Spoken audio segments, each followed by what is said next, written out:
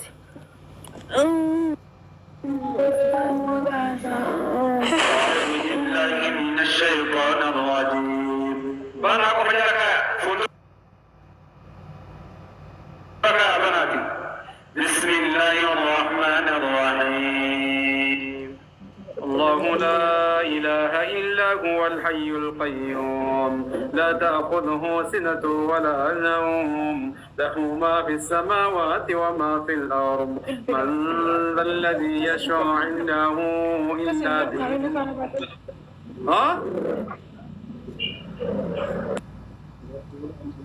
الله لا إله إلا هو الحي القيوم لا تأخذه سنة ولا نوم له ما في السماوات وما في الأرض من ذا الذي يشفع عنده إلا بإذنه يعلم ما بين أيديهم وما خلفهم ولا يحيطون بشيء من علمه إلا بما شاء وسع كرسيه السماوات والأرض ولا يؤوده حفظهما وهو العلي العظيم بسم الله الرحمن الرحيم واتبعوا ما تتلو الشياطين على ملك سليمان وما كفر سليمان ولكن الشياطين كفروا يعلمون الناس السحر وما أنزل على الملكين ببابل هاروت وماروت وما يعلمان من أحد حتى يقولا إنما نحن فتنة فلا تكفر فيتعلمون منهما ما يفرقون به المرء وزوجه سما قلت شيء أقامان جلو جرأت وجارني سما قلت متأيون شيء سما أستاذ وعليكم السلام ورحمة الله الحمد لله مالكم؟ أنا بيك أستاذ ها؟ أنا بيك ولا فما برقا هيك إذا كي يتلو أكتو كتير أستاذ إنجليزي عندنا كيف سنة ذكر؟ كين هات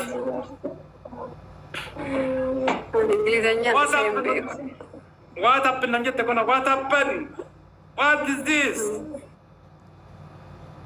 This is Ustad. Menjadi Imagine Cengkirenya kena berapa macam. Inggris kan kesan nak awak temu kau. Asal tu إن شاء الله دفتري ورا تركتي إن شاء الله Wan nanti terlegete. Hati umang kau tu dukai nanti tema kerapor male. أوانا كثير بيك أستاذ والله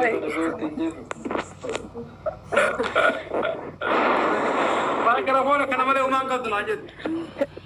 والله أنا كذا ولا ميت أنا جنّي ورني خلكاشان ما لو ما kerapor macam kau tu mana nanti tekunu bisa nilai asik kaba, are dalle kaba, amam dalle kaba, toba dalle kaba. Kami tidak ni ma kerapor macam kau dia nama marabs. والله ما واني قد وارد كمان شو دم نيانا وامي كمارا دم والله أما وان قد أمكنا وان هاسوت كنا وان ليتا بيكون أستاذ والله بيكون بودا فيديو ولا فيلم بيكون أكجنين دي دمس كيسا سنبيتو إنسان بيكون أمو كو إجيكي أكبرانا رفات المايك أمنك يرقم ساجر أمك إجيكي أكبرانا بس عارف ده ميرا في فيديو تقطع ده ميرا كاميرا ستفيد ده بنتنا ممو إيه جو تمكان جون عادي سو بيتا أني اللي رب بكي القرآن وربي تشهد إن شاء الله عادي سو بيتا بيك أستاذ عادي سو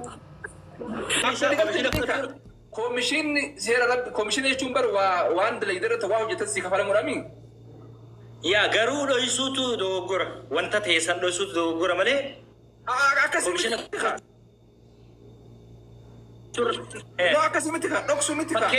fakkeenya siimu mana tokko namaa bittee 10% yookaan 2% kan kee komishina fudhachuun rakkoon qabu. Makiinaa takka namaa bittee 2% komishina kan kee fudhachuun seeruma dallaalaati. Garuu دلالي كوميشن ما يفرط مرتدي فما نقولتي 10% yookaan 2%. 10% kana herregime miliyoona 20 afurii kanaati dhiifama na walitti sitti Miliyoona 2.4. Ay murtii. Ada jiru tokko irratti yoo carraanaa inni ta'aa lama tun dubbadhee bu'aa. Dubbadhu akka isaan inni jiru sirriiffatu. Dhiifama naa godhaatii warra jirtanuu hundi keessanuu hangafoota kiyyaa sheekota yoo ta'e illee anumaaf murtii guutuudha kan hiriyaa ta'u. Waa lamatu badaa jiran jedhaan akka kiyyatti. Riifoos koppiliin shee guddaa abdiitti shee guddaa. Wanti badaa jiru waa lama badaa jiran jedhaan amma maali yoo jettanii tokkoffaa hattuu wantichi kuni waa'ee hannaarraa wal qabata amma kana booddee amantaan isin jalaa hatame homadanuu tatamee garuu wanti badaa jira an jedhu inni guddaan maallaqa bade barbaanna osoo inni maallaqni guddaan immoo nu jalaa badaan jirudha. Maali yoo jettanii kana gidduudhaan maallaqni funaanamaa ture koreen adda addaa jira. Koreen kun gaafa rakkoonaa kanaa ka'ee gaafa haasaan akkana baay'atu hundinuu achitti affanuun hin dhufu. Birriin funaanamaa jiru kan karaa jiru kan achitti utuu hin galiin hafe kunoo eessa godhamuudha karoorri keessan. Fakkeenyaaf isa bade isa funaaname iyyaarranu amma inni funaanamaa ture inni akkaawuntii sanarra osoo hin galiin hafe yoo akkam godhamaa jira. Inni kun gaafii koo isa tokko. Inni lammaffaa immoo abdiituyyuu gara addisuutu gara amantaa sanaa deemeetti barre hundi keenya yoo warra asirra jiru addisuutu gara amantaa sanaa kuteetti barre malee kan isa kanarraa ammallee hin geenye innis waan gabba'ee dubbate hin qabu cubbuu nutti hin ta'uudha akka amantaa islaamaatti hanganni keessa akkuma gaafa dhufe jennaan ol kaanee simanne sana har'a osoo hin bahin isarras waa kaa'uun kun cubbuu nutti hin ta'uudha gaafiin kiyya lachanii kanuma dhaggeeffattanii tunsiyaa. Birriin funaanamee karaa jirus akkaawuntii kamirra akka galuu qabu qaama kamii akka dabarsine ollee nama kennitanuu dhabda yoo nuu kennuu rakkattan qaama amma buqqa'ee jiru gara arsii keessa akkaawuntii wayii banamee osoo jararranuu waggalee birrii baay'atana faca'ee jira. Isa kanarratti sirriitti xiyyeeffannaatii dubbadda. Ifaatame Abdishaa isa kana parsentii lama murtii guutuudhaaf keessa laallee kaan ammoo inshaallah uummata keenya arsiidhaa fi akka inni tajaajilu goonaa mallaqni Ameerikaatti qabamee Qataritti qabamee bakka hedduu qabamee jira waan ta'eef. Qatar kana durubaasi Qatar kana amma reefu wayiin arge fakkeenyaa fi walirra deddeebinee dabruu hin barbaachisu beekaa. Obboleessi Abdii Raggaasaa waan jee ustaazu tokko maqaa kaasee maallaqa Qatarii walii qabdan fidaadha jee poosti godhe. Waan sanillee silaa namoonni itti dhiyeenyaan beekan waan kana nu himtani. Footoo isaa fayyadamee amma daqiiqaa muraasa dura.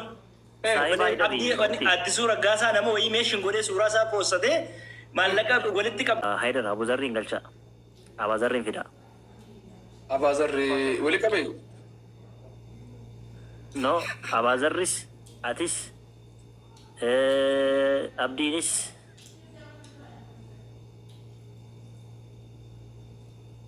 Akkasumas namoonni biroolleen dhufanii waan kana irraa haasa'uun dirqamadha. Okay. Waa'een basaasichaa immoo sun salphaadha. Basaasichi maal akka hojjechaa ture hundi keenyaan beekna. Murtii galchi. Murtii deemsa. Maali namoota nuti irraa dubbatu jirruutu mooditara qabamoo akkamiin nu buusan? Warra nuti irraa dubbachuu jiru mooditara qabamoo akkamitti nu buusan? Neetworkiin nan qabne neetworkiin kiyya 10G dha 10G ni beekani saat 5G even. Anyway waan gootan agartee jirta waan hin jechaa jiru kana Haydar. Waa hedduu gaddeemaa jira jechuuf ani galaanni waa hedduu fuudhaa jira. Namoonni sun hundi ifumaan dhufee anillee waan akkanaa fudhadhe osoo jee. An amma argaa barri kan inni gosuudhe. Hayyee eenyudha akkamitti godhee maal jedhe bee? Kuni basaastuudha. Abaazar atis fiti isa maqaa abdiitiin biyya Qataritti walitti qabatte sana. Way amma deemee ammallee hin gaafata mallaqa gurbaa koo jarri kun maali way ammallee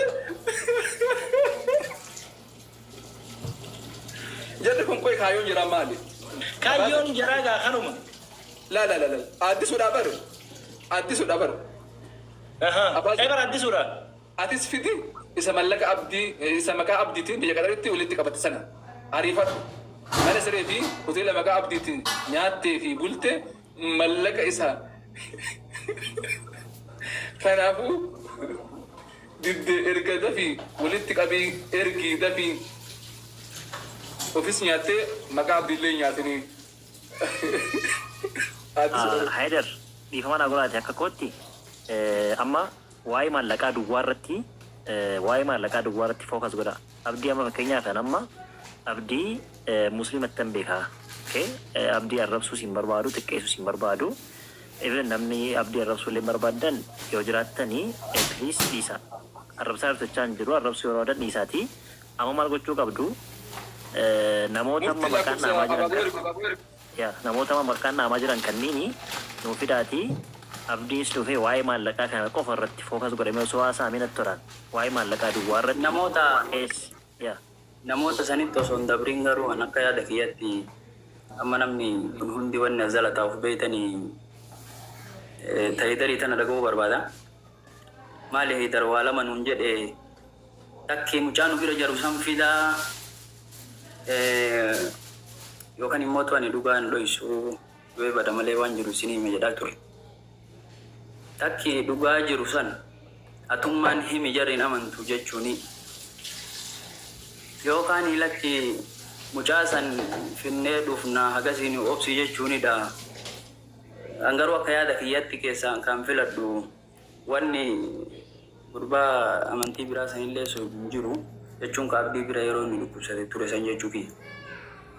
Asumaan Haidarii waan jiru egaa wanni sirratti galee fi mishiina wayii hin ta'in osoo atummaa waan jiru himtee achirratti ragaa jiru waan himame irratti ragaa barbaadan malee osoo nimi ragaa hin barbaadanii ashiin sun maaliif galte waan jedhu yaa waan addunyaa si gaafatu barbaada. Yaa Ibro kiyya maaltu jira beektaa?